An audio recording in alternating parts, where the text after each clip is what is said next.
Bonjour à toutes, bonjour à tous. Je reviens ici par rapport à une vidéo dont je parle depuis longtemps. Ça a pris du temps, c'est mes décisions et mes propositions par rapport aux réseaux sociaux. Ça y est, c'est clair, ça a pris du temps, ça a pris à peu près 7 mois.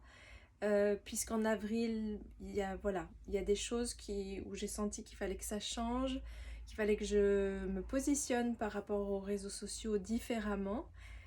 Ça a pris du temps, mais il fallait le temps qu'il fallait. Donc voilà, je vais vous expliquer mes décisions et mes propositions par rapport aux réseaux sociaux, qu'est-ce qui va rester, qu'est-ce qui va changer. Et donc je vais le faire en un premier temps. Euh, et pour les personnes qui sont intéressées, je vais continuer après sur 3 thèmes, c'est-à-dire les prises de décision, justement, en regardant toutes les facettes et pas uniquement avec sa tête aussi, mais prendre des décisions aussi en écoutant son corps. Donc je vais en parler. C'est ce que j'ai fait en tout cas pendant 7 mois. Je fais en général tout le temps ça pour une décision, mais là je suis allée voir toutes les facettes. Si vous voulez, je vous en parlerai. Il y aura un deuxième thème que je vais développer après qui va expliquer aussi pourquoi ça a pris tant de temps, parce que je suis allée voir plein de sujets, dont 2 importants. Et c'est nous sommes tous et toutes des pilleurs et des pilleuses d'énergie. Je vais expliquer après pourquoi. Et le troisième thème, c'est donner, recevoir, recevoir, donner. Mais ça, je vais l'expliquer après avoir proposé les nouveautés. Comme ça, pour les personnes qui ne sont pas intéressées, vous pouvez arrêter la vidéo après. Alors, déjà, la première chose importante, c'est que mes décisions par rapport aux réseaux sociaux, vers quel réseau je vais et celui que j'arrête, ou ceux que j'arrête par exemple, ne sont pas fondées sur euh, je vais vers ce réseau ou je reste vers ce réseau parce qu'il est en adéquation avec mes valeurs. C'est pas sur ça en fait. Je suis allée voir tout ça, bien sûr. Ça, c'est aussi pour ça que ça a mis tant de temps. Mais c'est pas basé sur ce critère-là pour X raisons qui serait trop long là à expliquer. Et du coup aussi, ça me laisse le droit, quand je sens que c'est plus le moment d'être sur ce réseau social ou un autre, de changer. Donc voilà, c'est pas définitif. Mais voilà, c'était important de vous dire que c'est pas basé là-dessus. Donc, je vais continuer sur Facebook. Je vais continuer sur Facebook. Par contre, il y a des comptes, des pages que je vais enlever. Et je vais continuer principalement sur mon compte perso, qui en fait n'est pas un compte personnel, c'est un compte, c'est pas une page, mais c'est pas personnel puisque je ne mets rien de personnel. C'est le format. Mon compte perso Zélia Charpentier, qui est professionnel, je continue dessus. La page, je vais arrêter bientôt. Vous êtes à peu près 2000 à me suivre. Vous pouvez, voilà, vous abonner à mon compte perso. Je vais m'arrêter parce que la page, à la base, c'est pas moi qui l'ai créée, c'est Facebook. J'ai rien demandé il y a quelques années et puis bon, du coup, au bout de quelques temps, j'ai continué à publier un peu dessus, mais j'y suis pas trop. Je vais continuer la page, je vais réinvestir la page Radio Périnée.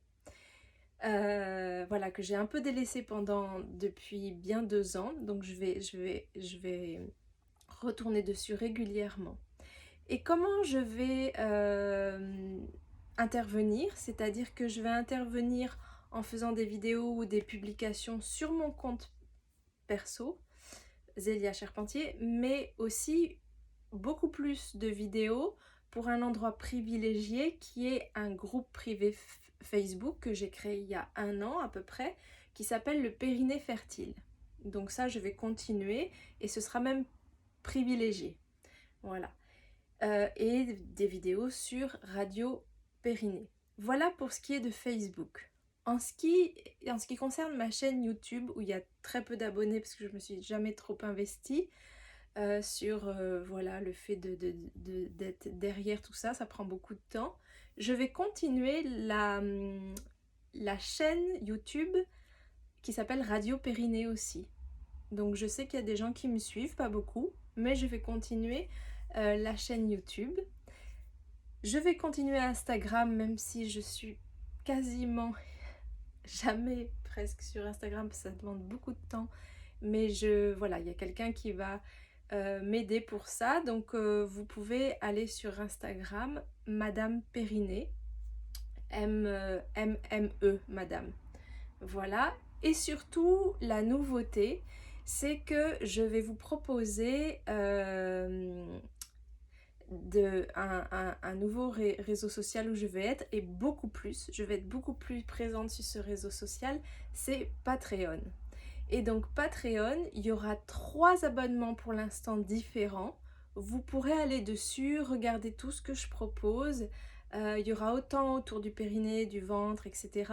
Vous savez que travailler sur cet espace-là, pour moi, c'est aussi pour travailler sur la vie avec un grand V de manière globale, et aussi plein de sujets généraux et des sujets écologiques et sociaux, etc. Voilà, c'est tout ça que je partagerai. Et il y aura aussi tout le domaine artistique, en fait, que je vais développer. Donc Patreon, vous regarderez les 3 abonnements, je vais vous mettre le lien en dessous. Patreon, c'est payant. C'est pas des abonnements avec des grosses sommes, mais voilà, c'est payant. Et d'ailleurs, je vais vous en parler tout à l'heure sur un des 3 thèmes que je vais développer tout à l'heure, juste après. Est-ce que j'ai tout dit? Oui, j'ai tout dit. Je pense que voilà, pour les réseaux sociaux, j'ai tout dit. Donc, pour les gens qui ne sont pas intéressés pour ce que je vais développer, vous pouvez arrêter la vidéo ici. Autrement, en fait, je vais revenir sur les 3 sujets dont je vous ai parlé au début. Pourquoi j'ai mis tant de temps pour 7 mois pour me décider? C'est que très vite, en fait, mon intuition m'a dit que voilà, il faut que ça change et vers quoi j'ai envie d'aller. Et l'intuition, en fait, s'est confirmée assez juste. Moi, je suis quelqu'un qui marche énormément à l'intuition. Mais attention, il y a des décisions relatives à l'intuition qui sont, voilà, qu'il faut écouter. Mais il y a aussi aller voir, en fait, tout ce qu'il y a derrière. Et il y a des sujets qui demandent beaucoup plus de temps pour être clairs. Et là, mon envie, bien sûr, c'est toujours d'être clair le plus possible. Et de mon côté, en tout cas, je parle en mon nom, parce que je sais aussi qu'il y a beaucoup d'entrepreneurs et d'entrepreneuses qui me suivent, c'est que c'est pas grave si je diminue à un moment mon activité, si je ralentis mon activité pour réfléchir comment me réorienter. C'est pas très grave pour moi, parce que je veux aller vers quelque chose de juste et quelque chose d'aligné pour moi, mais aussi pour le public qui me suit. Et ça, les décisions à mon avis, ne se prennent pas en fait par-dessus la jambe, si je peux dire. Et quand on prend une décision, à mon avis, quelle qu'elle soit, c'est aller voir toutes les facettes de la décision. Et attention à notre tête, à notre mental, parce que souvent, notre mental il va dire « Ah oui, c'est ça que je veux, ah c'est ça je veux pas », mais apprendre à écouter le corps, apprendre à réellement être en phase complètement avec cette prise de décision. Ok, on va voir cette facette, mais souvent il y en a une autre. Et puis par exemple ce réseau social, qu'est-ce qu'il me dit? À quoi il est relié? Qu'est-ce que ça va apporter plus tard dans mon activité? Etc, etc, etc. Et d'après mon expérience, souvent on prend des décisions sans regarder toutes les facettes. Mais il y a un jour où la facette qu'on n'a pas voulu regarder, qui était bien en profondeur, elle va venir nous rattraper. Donc, moi je préfère attendre et proposer dans quoi que ce soit le moment où j'ai intégré les choses, où je suis claire, où j'ai tout regardé. Tout. Parce que aussi c'est le respect des personnes qui nous suivent, et même si inconsciemment, enfin, quand des personnes nous suivent, on arrive avec énormément de choses, c'est-à-dire notre personne, notre être, notre personnalité, notre énergie, etc.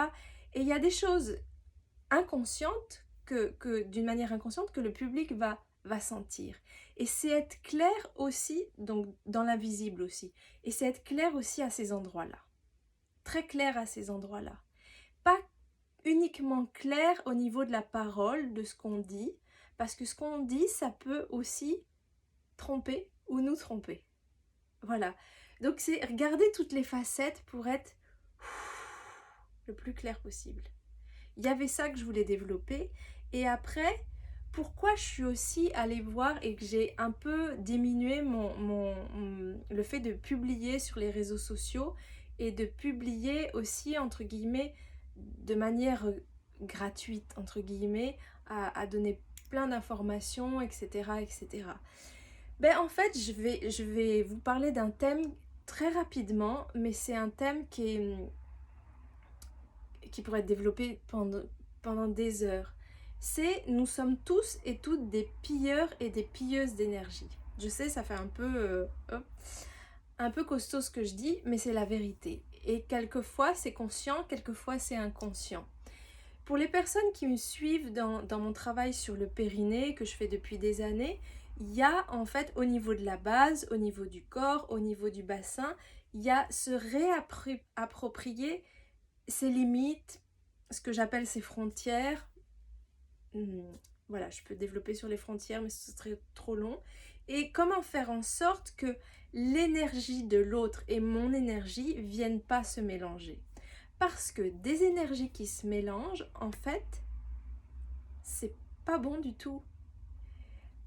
En fait, ça crée des conflits, ça crée du brouillage sur les ondes, et ça peut même créer des guerres. Je vais aller loin, mais en effet, ça peut créer des guerres. Pourquoi? Parce que les énergies ne doivent pas se mélanger, elles doivent se partager. C'est très différent. Et donc, dans les programmes du Périnée autrement, par exemple, et dans les stages en présence, j'apprends aux personnes, à partir de sa base, de son corps, comment faire en sorte de sentir que cette énergie, elle est à nous, cette énergie, elle est à l'autre, et pas mélanger les choses. Parce que ça peut faire un bordel, excusez-moi, pas possible, et surtout au niveau inconscient. Donc c'est devenir conscient de ces énergies. Et ça va au-delà de notre corps. Et ça va dans toutes les relations, ça concerne toutes les relations, et même les personnes qu'on croise dehors quand on est à la boulangerie ou ailleurs. C'est-à-dire que savoir gérer et canaliser ces énergies. Parce qu'autrement, ça fait comme ça, et ça fait bloup bloup bloup bloup bloup bloup bloup. Tout ça, c'est très compliqué. Alors qu'à la base, ça ne devrait pas l'être. Je ne vais pas développer sur ça. Mais en tout cas, je veux arriver aux réseaux sociaux. Aux réseaux sociaux, quand on se présente en vidéo, on fait quelque chose de public. Peu importe le nombre de personnes qui nous suivent ou qui nous suivent, d'abonnés, peu importe, c'est une activité pour un public. Sur scène, c'est pareil. Allé sur scène, c'est pareil. Faire des conférences, c'est pareil.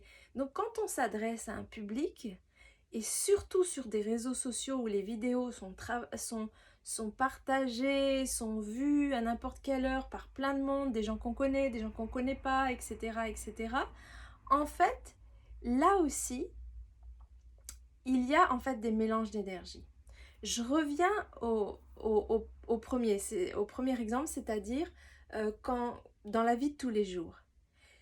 Je parle de piller parce que quelquefois, consciemment ou inconsciemment, on va prendre l'énergie de l'autre ou alors on va donner toute notre énergie à l'autre. Et bien dans les réseaux sociaux, c'est pareil. C'est-à-dire qu'il y a un moment, en avril justement, où il y a des choses que j'ai ressenties. Je ne parle même pas de piller le contenu. C'est-à-dire, voilà, des personnes qui vont se dire « Ah, cette personne, c'est pas mal ce qu'elle dit, c'est pas mal son titre, c'est pas mal ce qu'elle écrit. Je prends, je fais du copier-coller. » Je parle même pas de ça. Je parle à un endroit encore plus subtil. C'est-à-dire que quand tout ça se balade partout dans le monde, dans les réseaux sociaux, à n'importe quelle heure, il y a tout ce qui vient se coller sur notre énergie, c'est-à-dire les regards de l'autre, les envies de l'autre, les attentes de l'autre, les paroles éventuellement de l'autre, les jugements de l'autre et aussi l'envie d'avoir l'énergie de cette personne parce que nous, par exemple, on en manque. C'est juste des exemples, il y en a des milliers.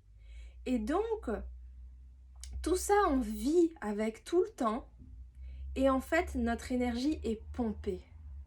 Mais nous-mêmes aussi, on peut aussi trop donner et on ne sait pas gérer, ça, c'est pas la faute à l'autre. Et nous-mêmes aussi, on peut être des pilleurs d'énergie. Et là, en avril, je me suis dit, Zélia, basta. Basta, ça, tu dois le regarder et être pas au clair, tu dois être... parce que ça, j'étais au clair, j'avais bien vu qu'il fallait le voir, mais tu dois être aligné à cet endroit-là. Tu dois savoir gérer ton énergie par rapport aux réseaux sociaux et par rapport à un public quel qu'il soit. Donc ça, je l'ai travaillé pendant 7 mois. Donc c'est mettre en place quelque chose que je sais faire dans la vie de tous les jours sur un autre plan, dans un autre domaine. Et je voulais être prête et claire pour revenir beaucoup plus sur les réseaux sociaux en étant calée à cet endroit-là. Et ça, c'est hyper important parce que souvent, on ne le réalise pas et il y a un réel pillage en fait d'énergie sur les réseaux sociaux, que ce soit conscient ou inconscient. Et si on le fait justement en conscience et qu'on regarde tout sans juger, mais qu'on regarde tout à propos du public, à propos de nous-mêmes, etc., les choses deviennent beaucoup plus claires, stables, alignées et pérennes. Ça aussi, c'est différent, c'est encore autre chose. Le dernier sujet que je voulais développer, et après, voilà, ce sera la fin de cette vidéo, c'est donner-recevoir. Et donner-recevoir, c'est aussi, sur les réseaux sociaux, on donne beaucoup. Ok, on peut recevoir beaucoup aussi. Je parle pas uniquement que des likes, que des partages, etc. Même si ça en fait partie. Mais c'est vraiment donner beaucoup. C'est prendre du temps. C'est réfléchir à qu'est-ce que je vais dire. C'est enregistrer des vidéos. C'est être en live. C'est quelquefois les remettre en ligne. Ça bug, ça prend du temps. C'est vraiment un investissement autant au niveau du temps et du matériel. Et il y a un moment, il y a plein de personnes qui sont sur les réseaux sociaux qui sont usées, fatiguées. Et moi, j'ai voulu réfléchir vraiment sur ça, sur le donner-recevoir et ne pas donner tout le temps, partout, et donner du gratuit, mais aussi proposer du payant, aussi sur les réseaux sociaux. C'est pour ça que j'ai décidé aussi de m'abonner sur Patreon, de faire une chaîne sur Patreon, pour plusieurs raisons, mais aussi parce qu'en fait, ce temps-là, il est important qu'il soit reconnu aussi au niveau de l'investissement du temps, de l'investissement matériel, et il est important que les gens qui nous suivent, les gens qui me suivent, reconnaissent ça. Et donc là, c'est vraiment se positionner sur donner, recevoir, recevoir, donner. Et c'est exactement ce dont je parle aussi dans le groupe privé Facebook que j'ai mis en place. Les personnes qui se sont inscrites d'elles-mêmes, parce que la plupart c'est inscrites d'elles-mêmes, à part 10 ou 15 que j'ai invitées, le reste c'est toutes les personnes qui se sont inscrites d'elles-mêmes, elles doivent être conscientes que c'est pas un endroit de consommation. Justement, on dit que les réseaux sociaux c'est des endroits de consommation, eh ben non. À mon avis, enfin oui, beaucoup, mais essayons de changer la donne.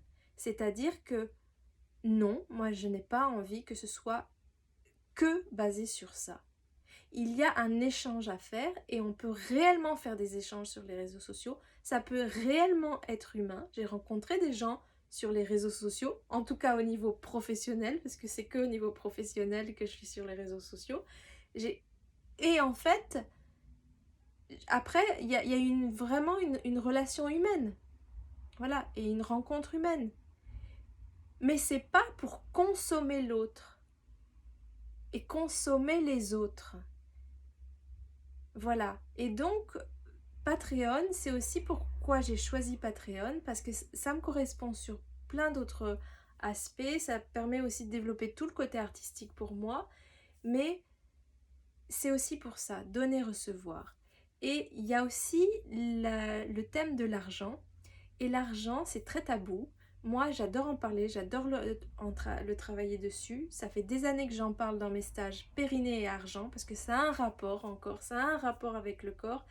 Et il est temps qu'on soit clair par rapport aussi à ce thème-là. Voilà. Je ne vais pas développer encore, c'est très long comme sujet. Je vous remercie, je suis ravie de vous trouver, de vous retrouver sur Facebook, sur YouTube, Instagram et Patreon, où là je vais être bien sûr bien plus régulière sur Patreon et ce sera vraiment privilégié. Je veux privilégier Patreon. Voilà, pour X raisons. Je vous remercie, je vous souhaite une bonne journée et je vous dis à très vite.